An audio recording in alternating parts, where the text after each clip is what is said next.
Hi viewers, வணக்கம். Welcome to Gangai herbal kitchen. இன்றைக்கி உங்களுக்கு முருங்கைக்கீரை பொடி எப்படி பண்ணுறது அப்படின்றத உங்களுக்கு சொல்லலாம் அப்படின்னு தான் எடுத்திருக்கேன் வீடியோ. முருங்கைக்கீரையை நல்லா அலம்பிட்டு இது மாதிரி ஒரு ஈர துணியில் போட்டு வச்சுருங்க. நான் காலையில் போட்டு வச்சுட்டேன் ஒரு 10 மணிக்கு. ஏன்னா மத்தியானத்துக்கு நான் இன்றைக்கி முருங்கைக்கீரை தான் கடையில் பண்ணேன். முருங்கைக்கீரை பசுமை நிறம் மாறாமல் கடையிறது எப்படின்றத வீடியோ நம்ம சேனலில் கொடுத்துருக்கேன். இங்கே பாருங்கள், சுத்தமாக தண்ணியே இல்லை. பாருங்கள், நல்லா அலம்பிட்டு இந்த மாதிரி துணியில் போட்டு வச்சிட்டிங்கன்னா இப்போ நம்ம சாயந்தரம் ஒரு 6 மணி போல் இதை மாதிரி பொடி பண்ணலாம். முருங்கைக்கீரை கிடைக்கிது அப்படின்னும் போது கண்டிப்பாக தாராளமாக அந்த பொடி பண்ணி வச்சுக்கலாம். அடையில் நம்ம முருங்கைக்கீரை சேர்த்துக்கலாம், முருங்கைக்கீரை சூப் பண்ணிக்கலாம். இது கேழ்வரகு மாவு, கம்பு மாவு சேர்த்து அடை பண்ணலாம். சூப்பராக இருக்கும். கஞ்சி வச்சும் சாப்பிட்லாம். சரிங்களா? இப்போ இந்த பொடி பண்ணுறது எப்படின்ற வீடியோவை நான் உங்களுக்கு எடுக்க தான் வந்திருக்கேன். அதோட கூட இன்றைக்கி அடை எப்படி நம்ம ஊற வைக்கிறதுன்றது நம்ம சேனலில் கொடுத்துருக்கேன். இதில் என்ன போட்டிருக்கேன்னா, காரத்துக்கு ஏற்ற மாதிரி ஒரு 5 காஞ்ச மிளகா, நல்ல ஒரு கையால் ஒரு பொடி இப்படி எடுத்த பூண்டு, உப்பு, பெருஞ்சீரகம் போட்டிருக்கேன். இது இந்த அடை ரெசிபி உடம்புக்கு அவ்வளோ நல்லதுங்க. அதாவது அரிசி 1 டம்ளர் போடுறோம்னா அதே ஈக்குவலாக 1 டம்ளர் பருப்பு. இன்றைக்கி நான் என்ன சேர்த்து பண்ணியிருக்கேன்னா, பாருங்கள், பச்சை பருப்பு தோலோடு போட்டிருக்கேன். மத்தியானம் சாப்பிடும்போதே இதை ஊற வச்சிட்டேன். ஏன்னா முழு பச்சை பருப்பு ஊறணும் இல்லையா, அதனால் ஊற வச்சுட்டேன். இப்போ 1 டம்ளர் அரிசி எடுத்துக்கிட்டேன். நீங்கள் எந்த டம்ளரோ பாத்திரமோ எடுத்துக்கிறீங்கன்னா, 1 டம்ளர் எடுத்துக்கிறீங்க அரிசி அப்படின்னா அது 1/2 டம்ளர் துவரம்பருப்பு, 1/2 டம்ளர் இந்த முழு தோல் பாசிப்பருப்பு எடுத்துக்கிட்டேன். நல்லா அலம்பிட்டு ஊற வச்சுட்டேன். இப்போ நான் அரைச்சி அப்படியே நீங்கள் அடை ஊற்றிக்கலாம். சரிங்களா?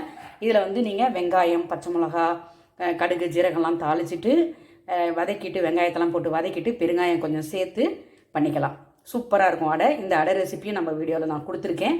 அடுத்தது இன்னும் பெசரட் போட சொல்லி என்னை கேட்டுக்கிட்டே இருக்காங்க. நீங்கள் எப்படி பண்ணுவீங்கன்னு அதை நான் அடுத்தடுத்த பதிவில் உங்களுக்கு நான் கொடுக்குறேன். இதை சேர்த்து அப்படியே அரைச்சிட்டு புளிக்க வைக்கணும்னு இல்லை, அப்படியே நம்ம அடை ஊற்றிடலாம். நம்ம தாளித்து கொட்டியும் ஊற்றலாம், இல்லை வேண்டாம் அப்படின்றவங்க அப்படியே ஊற்றிக்கலாம். மெலிசா வேணுமா இல்லை குண்டா வேணுமா, மொத்தமாக ஊத்தாப்ப மாதிரி ஊற்றணுமான்றது உங்களுடைய சௌரியம். ஓகேங்களா? இப்போ இதை அரைச்சி முடிச்சு அடை ஊற்றிக்கிட்டே நம்ம அடை சாப்பிடும்போது வெல்லம் சாப்பிட்ணும். அப்போ நல்லா ஈஸியாக டைஜஷன் ஆகிடும். இப்போ நீங்கள் நைட்டுக்கு சாப்பிட போகிறீங்க அப்படின்னா என்ன பண்ணுங்கன்னா, ஒரு 7 o'clock சாப்பிட்டு முடிச்சுருங்க.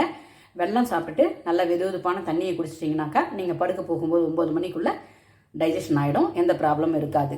செரிமான பிரச்சனை இருக்கக்கூடாது அப்படின்றதுனால தான் கொஞ்சம் சீக்கிரமாக சாப்பிட்ருங்க அப்படின்றது. ஓகேங்களா? பெரும்பாலும் அடலாம் பார்த்தீங்கன்னா காலையில் எடுத்துக்கிறது ரொம்ப நல்லது. இந்த பெசரட் அவ்வளோ நல்லதுங்க உடம்புக்கு. காலையில் எடுத்துக்கிறது நல்லது. முளைக்கட்டின பயிராக இருந்தாலும் பரவாயில்ல. இப்போ நான் அந்த முருங்கைக்கீரை இதை அரைச்சிட்டு இந்த முருங்கைக்கீரை எப்படி பண்ணுறேன் பொடி அப்படின்றத உங்களுக்கு சொல்கிறேன். டெய்லி நம்ம இந்த காலையில் சுட நீங்கள் வெளில போகிறீங்கன்னா கூட ஒரு பிடி சாதம் போட்டு இந்த முருங்கைக்கீரை பொடியை போட்டு சாப்பிட்டுட்டு அதுக்கப்புறம் நீங்கள் சாம்பார், ரசம், கூட்டு போட்டுக்கலாம். டெய்லி இந்த முருங்கைக்கீரை எவ்வளோ வேணாலும் உடம்புக்கு எடுத்துக்கலாம். அவ்வளோ நல்லது. முருங்கைக்கீரை, கருவேப்பிலை, கொத்தமல்லி, புதினா இதெல்லாம். இப்போ இந்த பொடி எப்படி பண்ணுறதுன்றதையும் நான் உங்களுக்கு காமிக்கிறேன். பாருங்கள், இந்த முருங்கைக்கீரை நல்லா அழுத்தி பிடிச்சிங்கன்னா 2 பொடி தான் வரும். ஓகேவா? கீரை அதிகமாக இருக்கிற மாதிரி பார்த்துக்கோங்க. பாருங்கள், இந்த ஒரு குட்டி கப்பால் 1 கப்பு தோல் உளுத்தம்பருப்பு எடுத்து வச்சுருக்கேன். அதில் 1/2 கப்பு கடலைப்பருப்பு எடுத்து வச்சுருக்கேன். இது வறுத்த வேர்க்கடலை. இது ஒரு 1/2 கப்பு எடுத்து வச்சுருக்கேன். ஓகேங்களா? சும்மா ஒரு பொடி இருந்தால் போதும். இது ஏற்கனவே வறுத்த வேர்க்கடலை தான். இதை நம்ம என்ன பண்ணுவோம், இதை ஒன்று ஒன்றா போட்டு வறுத்துப்போம். தனித்தனியாக போட்டு வறுத்துக்கோங்க. கடாய் சூடு பண்ணதும் சிம்மில் வச்சுட்டு நல்லா அழகாக பொன்னிறமாக நம்ம எல்லாத்தையும் வறுத்து எடுத்துக்கலாம். சரிங்களா? இதேமாரி ஒன்றா இந்த உளுத்தம்பருப்பு தனியாக போட்டு வறுத்துக்கணும், கடலைப்பருப்பு தனியாக போட்டு வறுத்துக்கணும். இது வெறும் கடாயில் சும்மா லைட்டாக சுட பண்ணி எடுத்துக்கோங்க. நான் வீட்டில் வாங்கி வறுத்தது தான். அதுக்கப்புறம் இந்த முருங்கைக்கீரையை போடும்போது உங்கள்கிட்ட நான் காமிக்கிறேன். இது எல்லாமே நல்லா பொன்னிறமாக செவக்க வறுத்து எடுத்துக்கலாம். ஓகேங்களா? இந்த அளவுக்கு செவக்கணுங்க. எடுத்துடலாமா? கடலைப்பருப்பு இந்த அளவுக்கு செவக்கணும். எடுத்துடலாம். வேர்க்கடலை ஏற்கனவே வறுத்து வச்சுருக்கேன். சும்மா 2 பெரட்டு தனியாக எடுத்து வச்சுக்கணும். வேர்க்கடலையை காரத்துக்கு ஏற்ற மாதிரி ஒரு 6 வரமிளகாய் எடுத்திருக்கேன். உங்கள் காரத்துக்கு ஏற்ற மாதிரி நீங்கள் சேர்த்துக்கோங்க.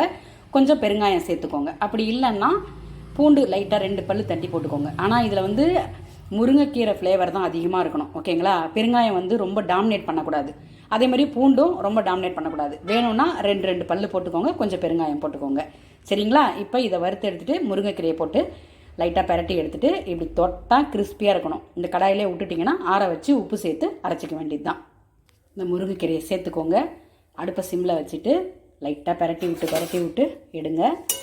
அப்புறம் கையால் தொட்டு பாருங்கள், கொஞ்சம் கிறிஸ்பி ஆகிடும். இந்த வானல்லே அப்படியே விட்டுட்டிங்கன்னா அந்த சூட்லேயே நல்லா கிறிஸ்பி ஆகிடும். நம்ம கிட்டத்தட்ட பார்க்கும்போது எவ்வளோ இருந்தது, இப்போ பாருங்கள் எப்படி இருக்குதுன்னு. இந்த மாதிரி தள்ளி தள்ளி விட்டு வறுத்துருங்க. இதிலே நீங்கள் உப்பு சேர்த்துக்கோங்க. சரிங்களா? தேவையான அளவு உப்பு சேர்த்துக்கோங்க. இதை வறுத்துட்டு இதை பாருங்க, வறுத்து ஆற வச்சுருக்கேன்னா அப்படியே இதிலே உப்பு போட்டுனா நல்லா இதாகிடும். அந்த உப்பும் வறுத்த மாதிரி ஆகிடும். ஓகேங்களா? அதனால் ஆற வச்சுட்டு அப்படியே பொடிச்சோம்னா முருங்கைக்கீரை பொடி ரெடி ஆகிடும். நான் வந்து அடைக்கும் அரைச்சி வச்சிட்டேன் பாருங்கள். எப்போவுமே இந்த மாதிரி நீங்கள் வேலையை வந்து ஒரு வேலைக்கு ஒரு டைம் ஒதுக்காமல் இப்படி பண்ணிங்கன்னா சைமல்டேனியஸாக 2 வேலையுமே பண்ணிடலாம். ஓகேங்களா? இப்போ இதை அடையை ஊற்றிடுவேன். இப்போ காலையிலேயே இருந்ததுன்னு வச்சுக்கோங்களேன், இந்த முருங்கைக்கீரையை இதில் சேர்த்து காலையில் அடை போட்டுக்கலாம். வெந்தயக்கீரை சேர்த்து அடை போட்டுக்கலாம். எல்லா கீரையுமே கொஞ்சமான அளவு அரிஞ்சு போட்டு நீங்கள் அடை சேர்த்துக்கலாம். ஓகேங்க? அது வந்து இந்த மாதிரி பருப்பு ஊற வைக்கிறதுக்கு கொஞ்சமாக எதை கீரையாக இருந்தாலும் கலந்து போட்டு அடை ஊற்றிக்கோங்க. ஆனால் காலையில் சாப்பிட்றது அவ்வளோ நல்லது. இப்போ நீங்கள் நைட்டில் சாப்பிட போகிறீங்க அப்படின்னா 7 o'clock முன்னாடியே சாப்பிட்டு முடிச்சிடுங்க. சாப்பிட்டு முடிச்சுட்டு ஒரு சின்னதாக ஒரு வாக் பண்ணிங்கன்னா ஒரு ஏப்பம் வரும். உங்களுக்கு நல்லா டைஜஷன் நல்லா ஆகிடும். பாருங்கள், இது ஆறினோடனே வறுத்துற வேண்டியது. அங்கே பாருங்கள். இப்போ நீங்கள் கை வச்சிடாதீங்க. எனக்கு பழக்கன்றதுனால நான் சும்மா கையாலே பரட்டி விட்றேன். நீங்கள் இப்போ தான் ஃபஸ்ட்டு வந்து செய்ய போகிறீங்க அப்படின்னு சொல்லும்பொழுது நீங்கள் அந்த தப்பை பண்ணாதீங்க. சரியா? ஏன்னா இப்போ நான் இதெல்லாம் ஏன் கொடுத்துட்டு வரேன்னா, இந்த முருங்கைக்கீரையை வந்து சாப்பிட மாட்டேன் அப்படின்ற குழந்தைங்க கூட இந்த முருங்கைக்கீரை பொடி இட்லி, பொடி தோசை இந்த மாதிரிலாம் பண்ணால் சூப்பராக சாப்பிடுவாங்கங்க. அவ்வளோ நல்லாயிருக்கும். அதே மாதிரி கருவேப்பிலையும் நான் நம்ம வீடியோவில் கொடுத்துருக்கேன். ஓகேங்களா? முருங்கைக்கீரை வந்து அவ்வளோ ஒரு சத்துள்ள ஒரு உணவுங்க. அது வந்து என்ன சொல்கிறது, எளிதில் கிடைக்குது அப்படின்றதுனால அதை எல்லோரும் வந்து துச்சமாக நினைக்கிறாங்க. ஆனால் அவ்வளோ சத்துக்கள் நிறைந்தது முருங்கைக்கீரைங்க. நான் இந்த மாதிரி பண்ணி கொடுங்க. இதை பொடி பண்ணிவிட்டு கூட நல்லா நெய்யை விட்டு சுட சாத்தில் பிசைஞ்சு டப்பா கட்டி கொடுத்தீங்கன்னா அவ்வளோ சூப்பராக இருக்கும். ஓகேங்களா? அவ்வளோதாங்க. எப்படி ஆகிடுச்சு பாருங்கள். இன்னும் கொஞ்சம் நேரம் இருக்கணும். அப்போ வந்து உங்களுக்கு கிறிஸ்பியாக வந்துடும். இருந்தவுடனே ஆற வச்சு அப்படியே அரைச்சிக்க வேண்டியதாங்க. முருங்கைக்கீரை பொடி ரெடி ஆகிடுது. ஓகேங்களா? வேணுன்றவங்க இதே அளவு தான், இப்படி தான் செய்யணும். ட்ரை பண்ணி பாருங்கள். இதிலே கொஞ்சம் வேணாலும் புளியும் நீங்கள் சேர்த்துக்கிட்டிங்கன்னா சேர்த்துக்கலாம். அது உங்களுடைய ஆப்ஷன். சேர்த்து இதை மாதிரி ட்ரை பண்ணி பாருங்கள். அரை வச்சு பொடிச்சிட்டு நான் உங்களுக்கு ஷார்ட்ஸில் போடுறேன்.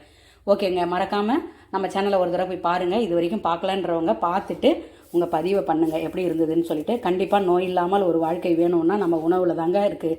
நம்ம டெய்லி நம்ம என்ன வாய்க்குள்ளே போடுறோமோ அதுதான் நம்மளுக்கு நோய். ஓகேங்களா? நம்ம இது டெய்லி சொல்லியிருக்கேன். வேணுன்றவங்க ஃபாலோ பண்ணி பாருங்கள். மறக்காமல் உங்களுக்கு பிடிச்சிருந்ததுன்னா சப்போர்ட் பண்ணுங்கள். லைக் பண்ணுங்கள், ஷேர் பண்ணுங்கள், கமெண்ட் பண்ணுங்கள், சப்ஸ்கிரைப் பண்ணிக்கோங்க.